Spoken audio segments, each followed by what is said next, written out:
ఈ మూడు ఫ్రెండ్షిప్లకు ఒక కేంద్రం, నలుగురిని గలుపుకోవడానికి ఒక కేంద్రం. అట్లాంటి వాటిలో పవన్ కళ్యాణ్ అనేటటువంటిది ఒక వ్యసనం. ఆయనే ఒక సిగరెట్, ఆయనే ఒక మందు. కాబట్టి ఆయన అందులో ఒక బ్యాచ్ ఆయనకు ఉంటది. వీళ్ళు అదే తరహా ఆలోచిస్తారు తప్పి మా పవన్ కళ్యాణ్ ఇట్లా తిట్టాడంటే ఆయన కరెక్ట్ గానే తిట్టుంటాడరా, ఆయన పొగిడాడంటే ఆయన కరెక్ట్ గానే పొగుడుంటాడరా ఉంటది తప్పించి దాని వెనకాలన్న రెండో కోణం చూసే ఆలోచన ఏమీ ఉండని తరం ఆయనకుంటది. ఇది వాళ్ళ యాడెడ్ అడ్వాంటేజ్.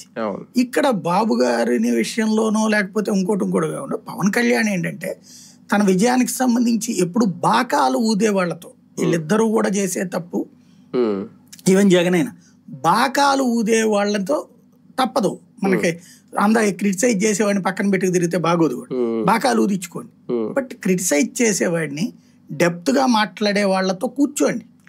ఇదివరకు చంద్రబాబు గారు అట్లా కూర్చునేవాడు, 3 నెలలకు ఒకసారి ఎడిటర్స్ మీటింగ్ పెట్టుకుని వాళ్ళందరితో లంచ్ చేస్తాను, డిన్నర్ చేస్తాను, వాళ్ళ ఫీడ్బ్యాక్ తీసుకునేవాడు ఆయన చెప్పేటటువంటి పథకాలకు.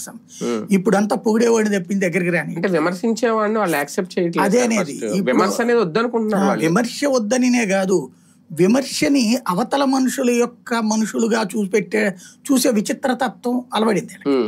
విమర్శని యాక్సెప్ట్ చేయకపోవడమే కాదు, దాన్ని ఎనాలిసిస్ చేస్తే కూడా ఇది అవతల వాళ్ళకి మనిషి అనేటటువంటి ఒక ముద్రేసుకుని కూర్చునే విచిత్ర